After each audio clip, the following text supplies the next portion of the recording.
Welcome back. It's your boy Fresh. And I'm Mary, and we are a Co-ople of nerds. And today we are going to be reviewing Pandemic Rapid Response. Now I forgot it.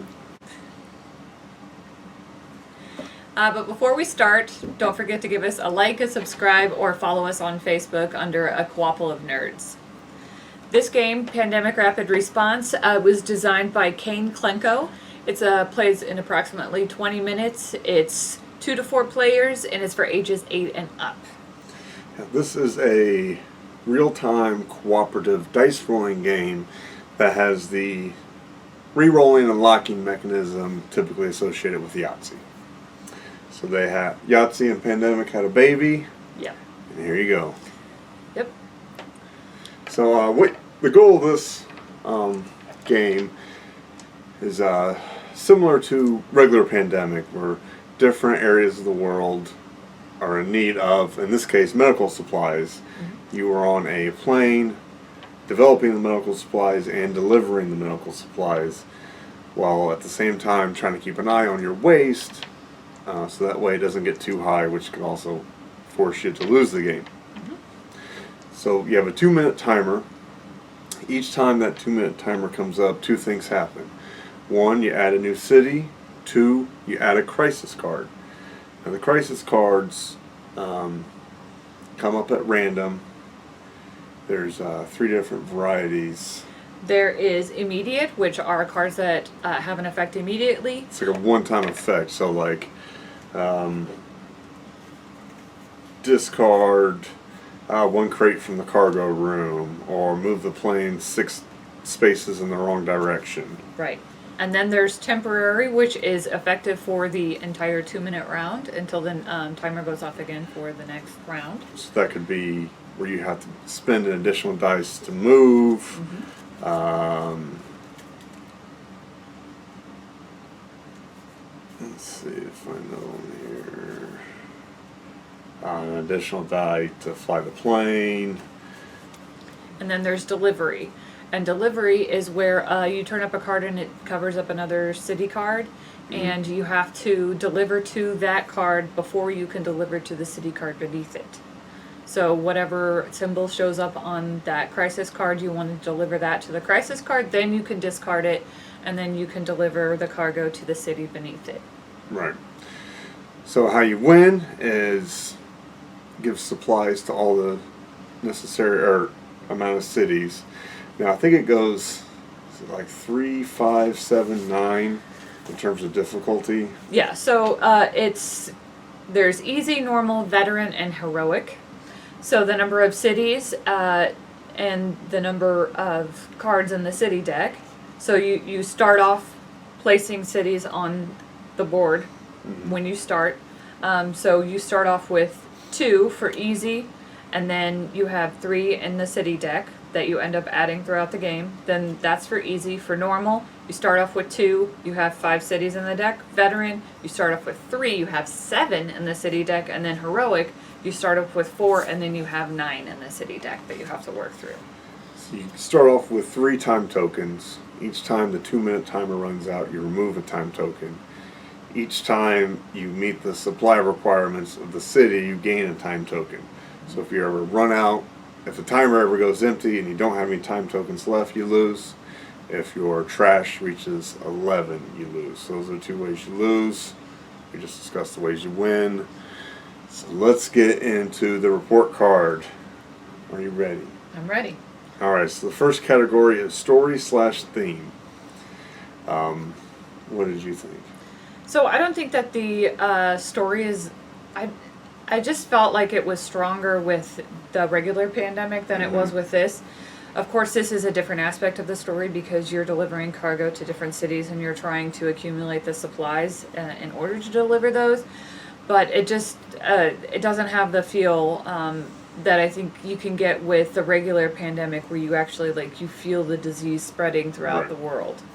Right, yeah. Since these are random, there's no outbreaks. It doesn't go from one city to the next and kind of have that spreading feel. It's just random cities popping up with different diseases. So I wasn't crazy about the theme. I gave it a 4 out of 10.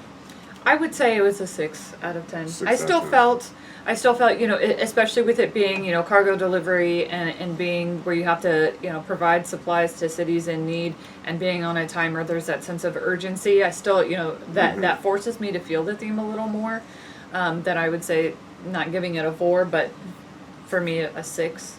Right. Yeah, I just felt that if this was the real world, I feel like the canned goods would have been already cooked and packed prior to getting on the plane. I'm not sure what kind of plane can develop electricity or water. I guess you're filling jugs, vaccines, Band-Aids. Mm-hmm. I feel like all that stuff would have been done at home, and you load up the plane and go. So I didn't really feel the theme. I feel like it could have been, you're on a plane and you're going to different cities to bomb them, and you got to build different styles of bombs. It would have felt pretty much the same. I think you can build the same style of game with that. So I didn't feel the theme that much. Okay. And then there's no story. There's no named disease or anything like that. It's just sort of generic there. So then gameplay. I had this at a 7. I think I've learned that I'm not the biggest fan of real time. I'm a little slower player. Some people say analysis paralysis. Yes. But and then I like to chit chat or have a drink and kind of go at my own speed. So for me to give this a 7, knowing I don't like real time, I think speaks to the quality of the gameplay. It's pretty straightforward. It's a little chaotic, as all real time games are, but I have fun when I play it. So I gave it a high score. What about you? I would say an 8. Just because I'm more of a fan of the real time games. I like getting my heart going really fast and having to work through it as quickly as possible and just keep taking actions and keep moving.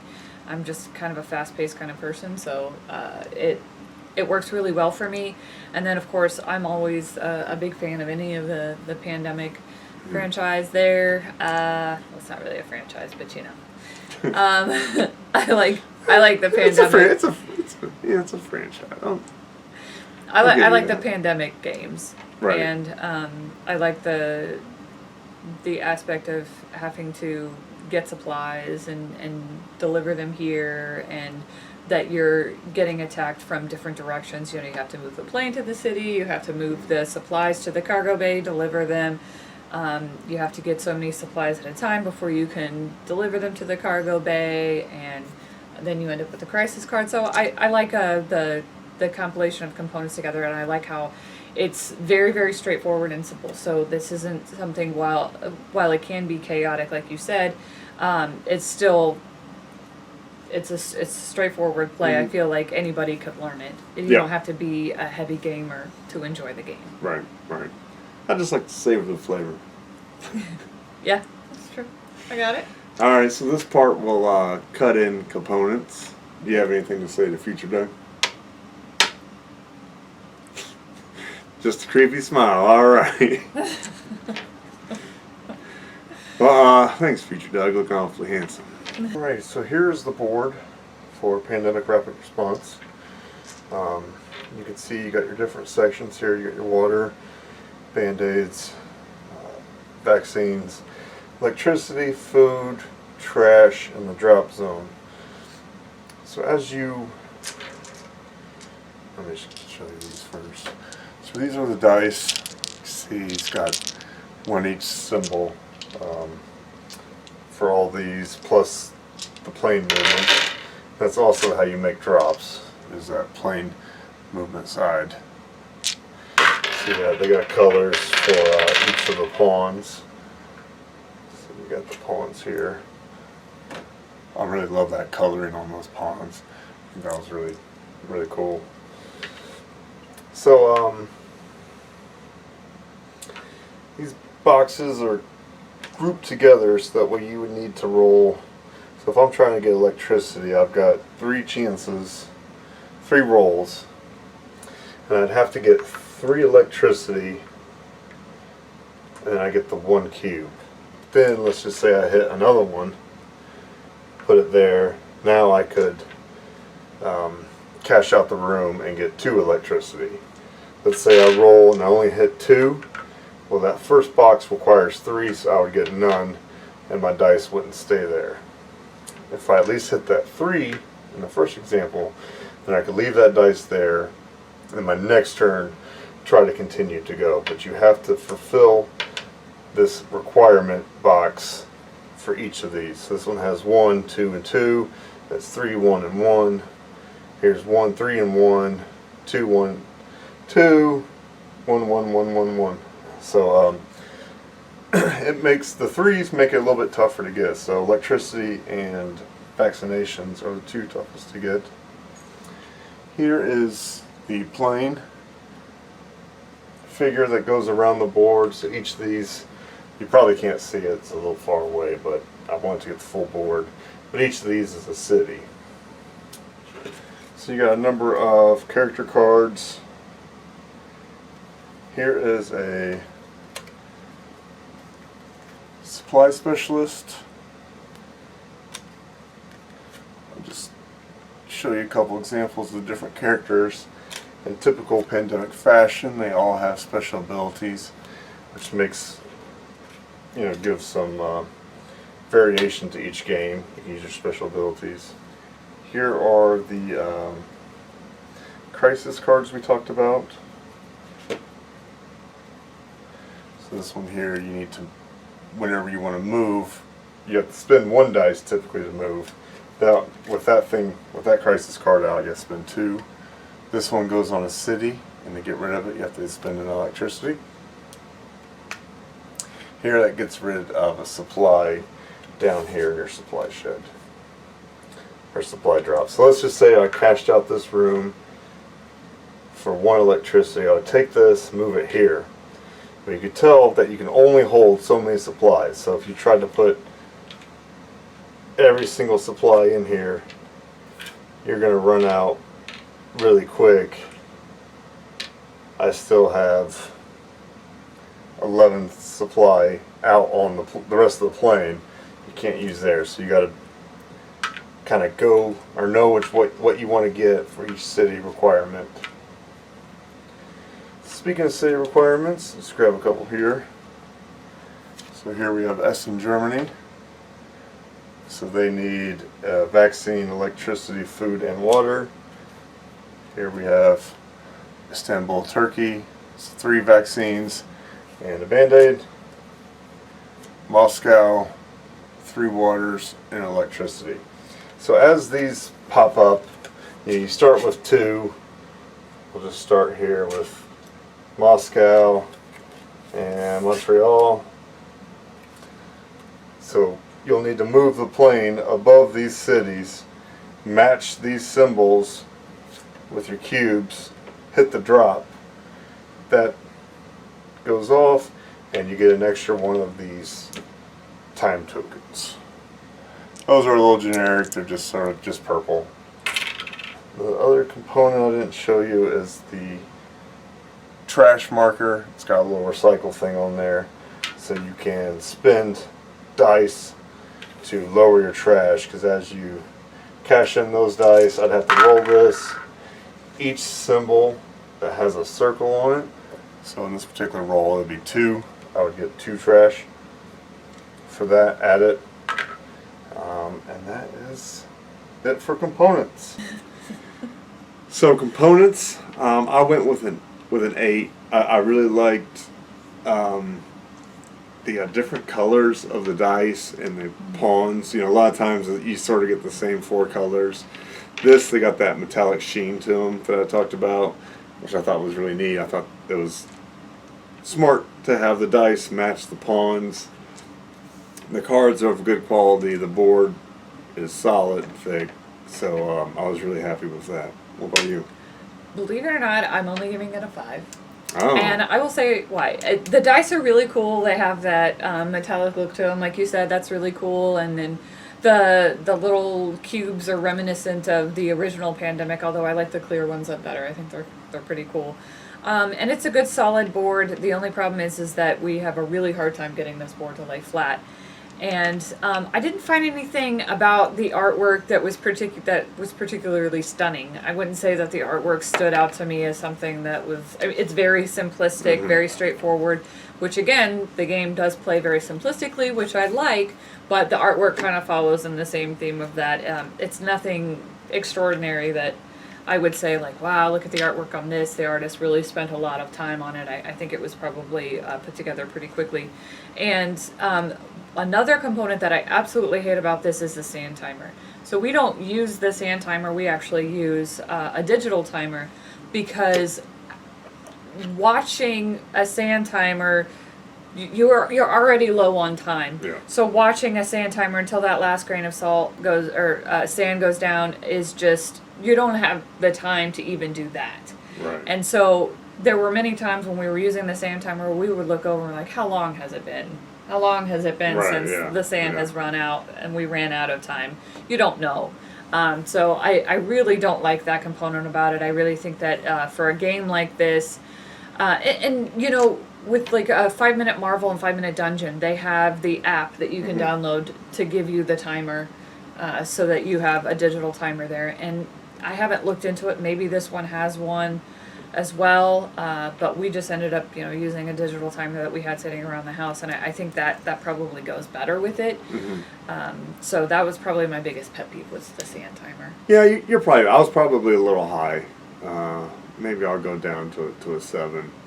I initially had 7 written down and went 8, but the little plane model is awfully cute. So you have that too. The little plane is cute. Yeah. All right. So overall, what's your overall score? So my overall score is a 7.5. I still really like the game. Yep. This is my type of game, though. So it takes a certain type of person. You like a real-time game like I do, then this is for you. Yeah, I went 7 too. Even though I'm not a crazy fan of real-time games, I like it seemed really straightforward, really quick. I mean, 20 minutes fits our schedule great. Yeah. We can be. And you honestly fly through that 20 minutes quicker than you can even think. Right. Because you're on a timer. Because you're just constantly going. So I really liked that. I think gameplay is really what sold me on this. Just it being streamlined, quick. You can get through it. You have an enjoyable experience, and I like chucking dice too. Yeah. All right, so we put every game into one of 3 categories: play, which means it'll hit the table as often as possible; display means you'll leave it on your shelf and break it out when you get the urge; or stay away, which means you leave it at the store for someone else to buy. And this one we'll put in play. It's a lot of fun. Again, that real time. We also use the digital clock to pause every once in a while to relax old. for a little minute. We got so many kids. And if you drop a dice, honestly, you gotta cut yourself a little bit of slack. You drop a dice, you can't lose time to go chasing after it because that's an honest mistake. All right, I'll do it. Thanks, we'll see guys. you next time. Bye. Bye-bye.